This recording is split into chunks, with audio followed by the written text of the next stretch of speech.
Therefore, it falls to me then to introduce Professor Mark Brown, who's one of our renal physicians and Professor of Renal Medicine and Medicine at St George Hospital.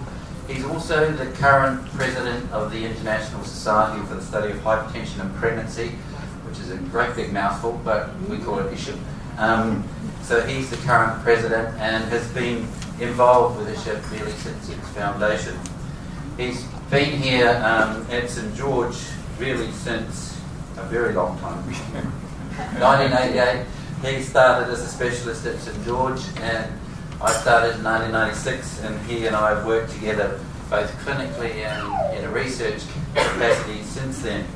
But Mark has been really the creative genius behind the research that we've done, and has involved many people, and it's really led to major changes in the way that we manage hypertension in pregnancy.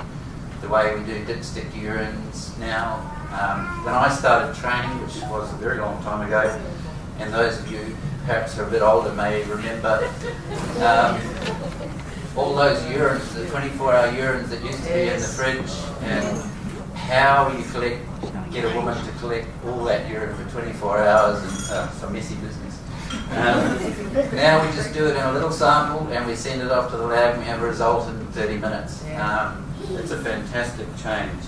And a study that Mark initiated has all completely determined the way that we measure blood pressure in pregnancy. So I'd like to ask Mark to come and talk about the importance of preeclampsia and about the preeclampsia day.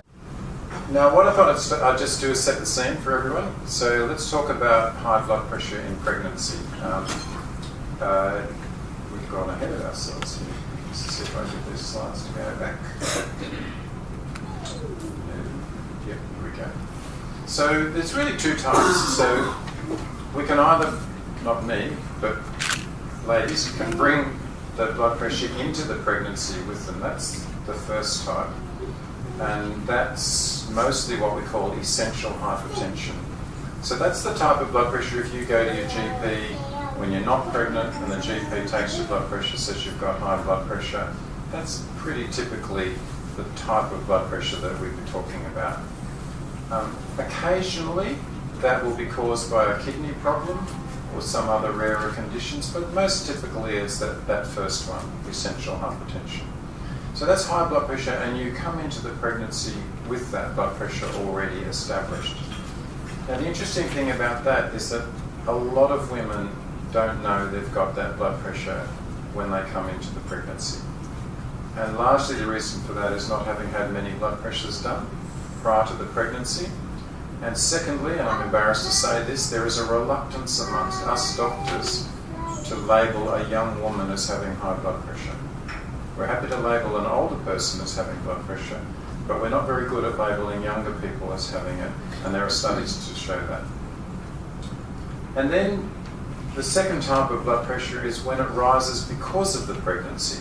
So it's not what you brought into the pregnancy, you were entirely normal going into this pregnancy, but then your blood pressure's gone up. And typically it's in the second half of pregnancy that this happens. If it's really mild and it's just a rise in blood pressure, we call that gestational hypertension, fancy name, but it's a mild condition. But we still watch that very carefully because that can progress to become that more severe condition down the bottom called preeclampsia, and that's largely what we're talking about today. And that's a condition which we'll talk about in more detail as the day unfolds, but it's a condition that's caused by the placenta. And once that happens, it can then affect the mother's blood pressure, the mother's kidneys, the mother's brain in some cases, liver, clotting systems, and so on. And of course, because it's caused by the placenta, it means that the function of the placenta and therefore the growth of the baby can also be affected. So that's that condition of preeclampsia. Quite different from blood pressure when you're not pregnant, really different.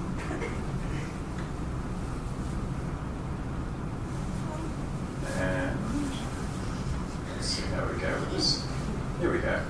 So there are some particular risk factors for getting preeclampsia.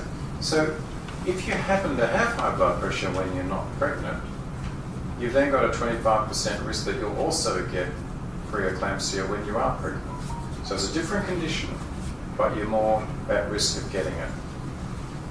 If you've had preeclampsia in a previous pregnancy, then again, you're more at risk of getting that in another pregnancy. Doesn't mean that you will, and to keep perspective on that, the majority won't, but you're more at risk than someone who's had a completely normal first pregnancy.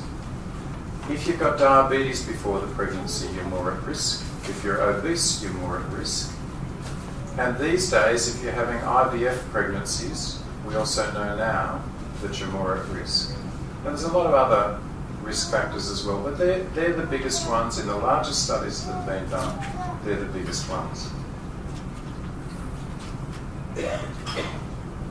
So why bother so much about this condition? I'm pleased to say that living where we live, the outcomes of preeclampsia are good. It doesn't mean we can ignore it, but we have good outcomes. But worldwide, this is a massive problem. I mean, today, up until now, coming up towards about 130 women will have died today from this condition. Now, we're largely talking about Africa, India, parts of South America, and some other parts of Asia, but it's not confined to that. And the number of baby deaths is massive. And in fact, if we do the calculations on that condition, preeclampsia kills about 40% as many people, mothers and babies, as does HIV every year. And yet no one hears about preeclampsia, but everybody knows about HIV. In Australia, there will be less than 15 maternal deaths from all causes in any year. Comparing that with preeclampsia, 134 deaths today worldwide. So it's a big issue. This is actually some data from a paper published about maternal deaths just recently. I want you just to look down the right-hand column that I've highlighted there. If you look at the column for Australia where I've put an arrow, it says that 5.5 women out of every 100,000 births in Australia can die. So that's one death for every 18,200 pregnancies. However, if you look worldwide, that's one death for every 500 pregnancies. We have a fantastic outcome here in Australia. I won't bother you with the details, but if you go down to Zimbabwe, you're looking at probably about one in every 250 pregnancies, a maternal death. And within those deaths, it's largely hemorrhage and high blood pressure as the two major reasons. So the message from this slide is that we're really lucky where we live.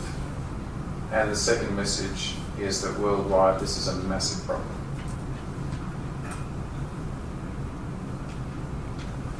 Interestingly, on those data in the United Kingdom, the deaths from preeclampsia have become really low. So low now that the male partner, is more likely to die in that time than a woman who's on preeclampsia. There you go. Now, I'm not sure of the reason for this. Many things have been put forward as to explaining this, and I won't go there for safety. The reason is there's better treatment, better recognition, more appropriate delivery, and there's skill. There's medical skill, midwifery skill.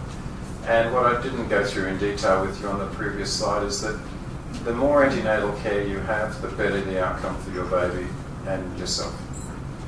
Parts of the world where antenatal care is either non-existent or not skilled, that's where the maternal deaths are occurring with preeclampsia. This is our international society. I want to give it a plug. If you go onto that website, there'll be information there that you can tap into about preeclampsia and a whole lot of other things. And one of the things that we are doing is trying to promote research. We've got one program going in India and another program just starting in Africa. And the idea about the research is that it has to be something that will be applicable to the local population when it's done, because that's where the biggest issues are. And locally in St George, just to give you a perspective on preeclampsia at St George, so last year we had 200 cases of high blood pressure in pregnancy, so it's quite a lot still when you think, that's a lot of women. It's 8% of all pregnancies, so we work on the figure that roughly 1 out of every 10 pregnant women is going to have one or other of those types of blood pressure, and probably 3% preeclampsia. And Australia-wide, that's actually about 10,000 women with preeclampsia a year, and 30,000 a year who've got some form of high blood pressure during pregnancy. We've got setups in day assessment units, clinics, wards, a whole dedicated program, a single management protocol. We meet with each other regularly, we know what's happening, we know the outcomes. We've got a program in place. Last year, one baby died from preeclampsia, and that's sad, but in fact, that rate of death is less than for all normal pregnancies across the state. So the outcomes are very good, and that's a message that I do want to leave. And as we wanted, no mother died, and that's as we wanted. And luckily, again, that compares so favourably with the rest of the world. Just to finish off, and what a large amount of the theme will be today, is that preeclampsia does not stop at delivery. And those of us who've been doing this for a long time have been guilty in the past of saying, well, yes, you're fine now, you've had your baby, your blood pressure's back to normal, you're doing well, off you go. We now know that there are lifelong, long-term implications, and we're going to talk in a lot more detail about that later today. So I think the good news for everyone living locally is that we have really good outcomes now. And this quote, I think here, I've taken this somewhat from Andy Shannon, who's a guy from the UK. Preeclampsia is usually safe for the mother if identified and well managed. If identified and well managed. And that's the key. It's got to be identified and well managed. So antenatal care is crucial, and then going to a centre that's readily set up to manage this condition is crucial. So I hope that sets the scene for you from a global perspective as well as just the local perspective, the different types of blood pressure that you can have, and then we can move on and discuss a whole lot of things from here on, and happy to take questions later on.